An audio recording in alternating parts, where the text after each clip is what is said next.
SIR অর্থাৎ special intensive revision. আপনারা সকলেই জানেন ইতিমধ্যেই খসড়া তালিকা কিন্তু প্রকাশ হয়েছে। এবার খসড়া তালিকায় যাদের নাম উঠে গেছে ওরা তো ভাবছে আমাদের নাম আর বাতিল হবে না, এমনটা কিন্তু নয়। এই মুহূর্তে সব থেকে বড় খবর হচ্ছে খসড়া তালিকায় আপনাদের নাম থাকার সত্ত্বেও এই কারণগুলোর জন্য আপনাদের ফাইনাল রোল বা ফাইনাল লিস্টে কিন্তু নাম আসবে না।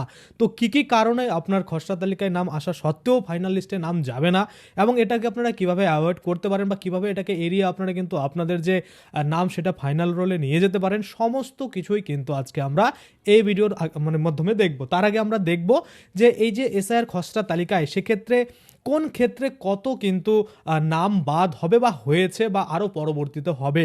কেননা এই যে কমিশনের সূত্রে পাওয়া যে খবর সেই অনুযায়ী আমি আপনাদের দেখাচ্ছি। আপনারা যদি প্রতিদিন.in এই যে অফিসিয়াল ওয়েবসাইট রয়েছে সেখানে যান তাহলে কিন্তু আপনারা এই তথ্যগুলো পেয়ে যাবেন। আমি ওখান থেকেই আপনাদের দেখে বলছি, আপনারা চাইলে নিজেরাও ভেরিফাই করে নিতে পারেন। এখানে কিন্তু পরিষ্কার বলা হয়েছে কমিশন সূত্রে পাওয়া তথ্য এগুলো কিন্তু দিয়েছে তারা। কোথায়? প্রতিদিন.in। আমরা এখানে দেখে নেব কি কি বলেছে। দেখুন, বলেছে যে খসড়া এসআইআর এর যে খসড়া তালিকা সেটা আপাতত আমরা পেয়েছি। অনেকেই ডাউনলোড করে দেখে নিয়েছেন যে আপনাদের নাম রয়েছে। এখন আপনারা খুশিতে উল্লাস করছেন যে আপনাদের নাম আর কোনোভাবে বাদ হবে না।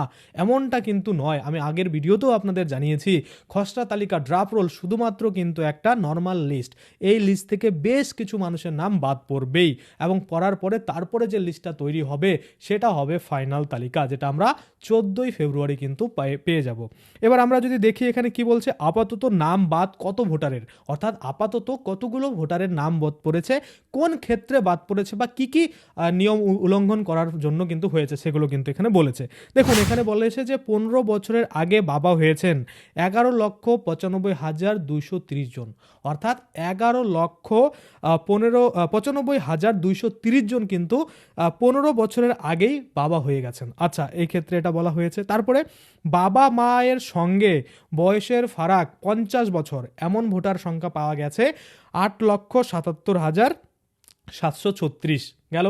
তারপরে মৃত ভোটার, অর্থাৎ মৃত ভোটার কত বেরিয়েছে? 24,18,599 জন। এবার নিখোঁজ ভোটার কতজন পাওয়া গেছে? 12,12,274 জন কিন্তু নিখোঁজ ভোটার পাওয়া গেছে।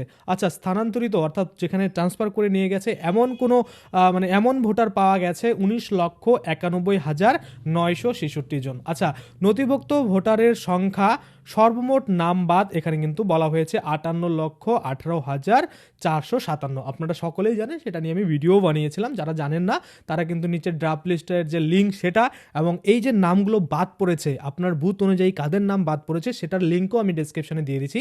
সেখানে ক্লিক করে আপনারা দেখে নিতে পারবেন আপনাদের বুথে আপনাদের গ্রামের কাদের কাদের নাম কিন্তু বা আপনাদের শহরের বা আপনি যেখানে থাকেন আপনাদের ওয়ার্ডের কাদের কাদের নাম কিন্তু বাদ হয়েছে সেই লিস্ট কিন্তু ইতিমধ্যে দেওয়া হয়েছে। আমি দুটোর লিঙ্কই কিন্তু ডেসক্রিপশনে দিয়ে দিয়েছি। আচ্ছা, তারপরে যদি আমরা দেখি তথ্য অসঙ্গতি রয়েছে, অর্থাৎ তথ্যে অসঙ্গতি রয়েছে এমন ভোটার পাওয়া গেছে 1,70,00,000, এখানে কিন্তু পরিষ্কার করে বলা হয়েছে। আচ্ছা, ম্যাপিং হয়নি এমন ভোটারের সংখ্যা 30 লক্ষ। এই টোটাল কিন্তু বিষয় যে এই টোটাল কিন্তু সংখ্যাগুলো বলা হয়েছে। তাহলে আপনারা দেখলেন। এবার এই যে দেখুন খসড়া তালিকার পরে আপনারা হয়তো ইতিমধ্যে অনেকে নোটিশ পেয়েছেন, অনেকে পাননি। যারা পাননি তারা আর পাবেনও না, কেননা আপনাদের 2002 সালে লিঙ্ক আপ যারা দেখিয়েছেন তাদের ক্ষেত্রে কিন্তু কোনোভাবেই এই যে মনে করুন আপনাদের নোটিশ সেটা কিন্তু পাবেন না। নোটিশ কারা পাবে?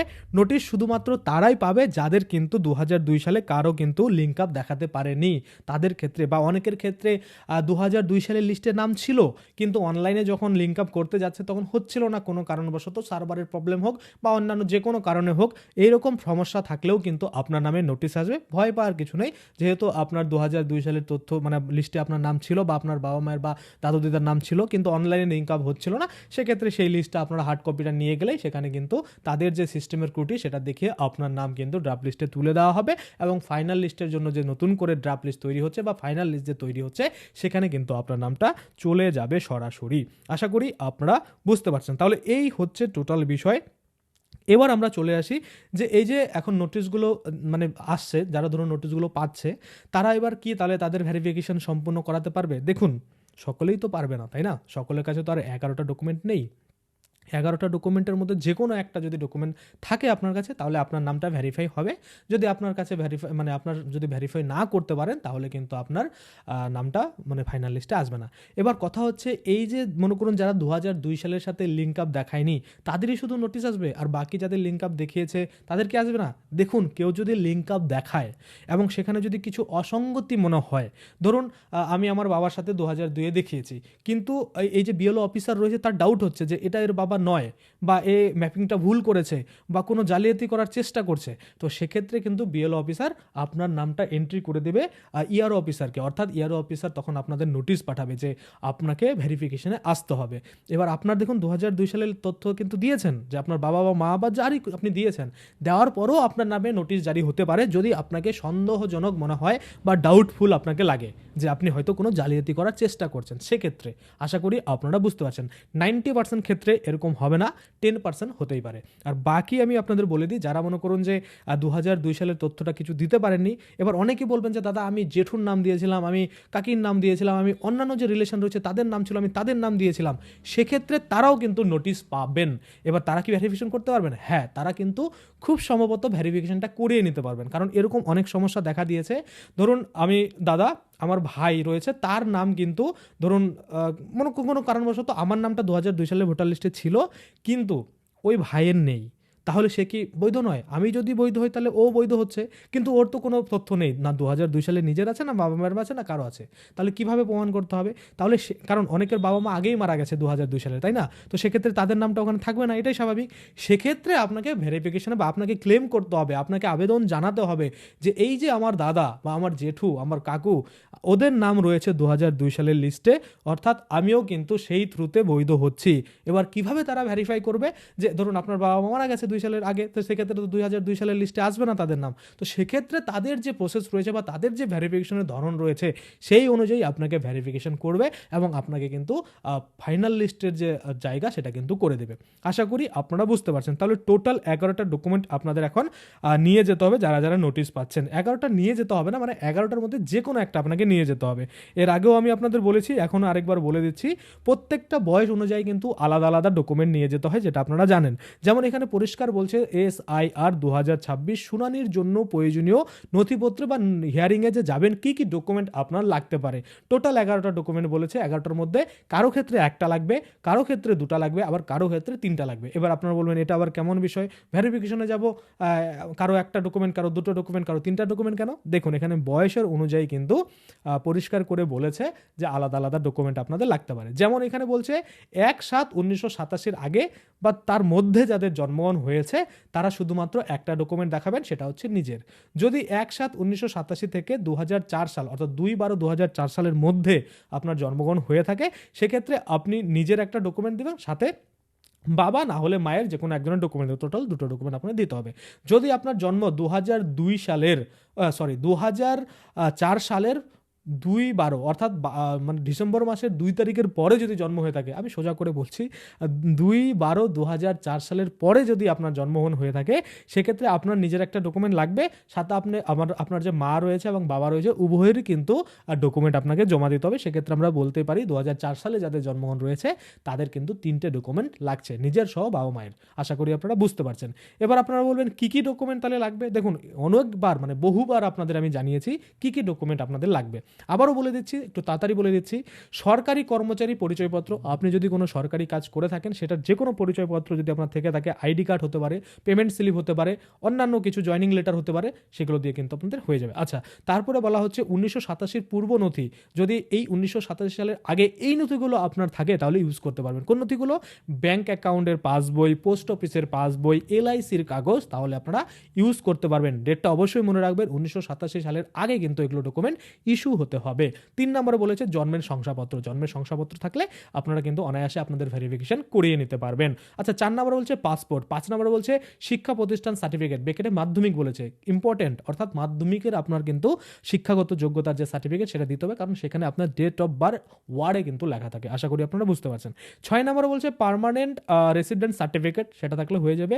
বন আধিকারিক শংসাপত্র, সেটাও থাকলে হয়ে যাবে। এবং 8 নম্বরে বলেছে কাস্ট সার্টিফিকেট, অর্থাৎ OBC ST SC যদি এই কাস্ট কাস্ট সার্টিফিকেটগুলো আপনার থাকে সেটা দিয়েও হয়ে যাবে। এবং এনআরসির নথি যদি আপনার থেকে থাকে, আমাকে একটা লোক জিজ্ঞেস করছিল কালকেই যে আমার মেয়ে আসামে ছিল, আসামে যখন এনআরসি হয়েছিল সেখানে তার নামটা তুলিয়েছিল এবং তার কাছে সেই এনআরসির ডকুমেন্ট রয়েছে।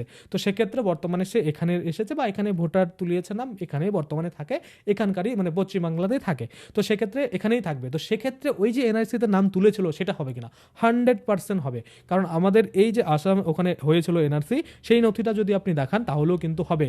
শুধুমাত্র এটা নয়, আপনারা হয়তো সকলেই জানেন যে মানে নির্বাচন কমিশন এটাও বলেছিল যে তৎকালীন সময়ে যদি আপনার অন্য কোনো কোথাও অন্য কোনো ডিস্ট্রিক্টে, ধরুন অন্য কোনো স্টেটে, অন্য কোনো মনে কোনো দেশে হলে তো হবে না, মানে দেশের মধ্যেই অন্য কোনো জায়গায়, ধরুন তামিলনাড়ুতে, কর্ণাটকে, দিল্লিতে, হরিয়ানাতে বা অন্য জায়গাতে আপনার ভোটার লিস্টে তখন নাম ছিল, সেটা দিলেও কিন্তু হয়ে যাবে।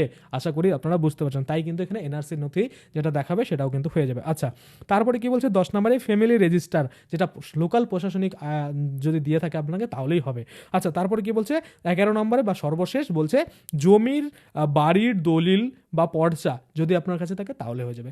এটা ম্যাক্সিমাম লোকের কাছে থাকার কথা, যে বাড়ির যে জমি রয়েছে বা আপনার যে জমি কিনেছিলেন সেটার যে দলিল সেটা দেখালেও কিন্তু হয়ে যাবে। আশা করি আপনারা বুঝতে পারছেন। তো এই হচ্ছে টোটাল 11টা ডকুমেন্ট যেগুলো আপনার প্রয়োজন হবে, যে কোনো একটা আপনার নিয়ে গেলেই কিন্তু আপনার এসআইআর ভেরিফিকেশন হয়ে যাবে এবং এই যে ফাইনাল লিস্ট তৈরি করা হচ্ছে সেই ফাইনাল লিস্টে আপনার নামটা কিন্তু উঠে যাবে। এরপরেও আপনার কোনো ডাউট থাকলে অবশ্যই কমেন্টে জানাবেন, আমি কিন্তু কমেন্টের আপনাদের রিপ্লাই দিয়ে যাবো তৎক্ষণাৎ। যদি রিপ্লাই না দিতে পারি তাহলে পরবর্তী ভিডিওতে আপনার কোশ্চেনের উত্তর অবশ্যই কিন্তু দিয়ে দেবো। তো আজকের জন্য ভিডিওটা এখানে শেষ করছি। যদি ভিডিওটা ভালো লাগে অবশ্যই একটা লাইক করে দেবেন। যদি আমার চ্যানেলে প্রথমবার ভিজিট করে থাকেন, নিচে একটা রেড কালার সাবস্ক্রাইব বাটন দেখবেন, ওখানে ক্লিক করে সাবস্ক্রাইব করতে পারেন। আর সাথে যে বেল আইকনটা রয়েছে ওখানে ক্লিক করে বেল আইকনটাকে এনএবল করে দেবেন। তাতে করে কি হবে, যখনই আমি এই ধরনের কোনো ভিডিও বানাবো সেটার যে নোটিফিকেশন সেটা কিন্তু আপনার কাছে পৌঁছে যাবে। ধন্যবাদ।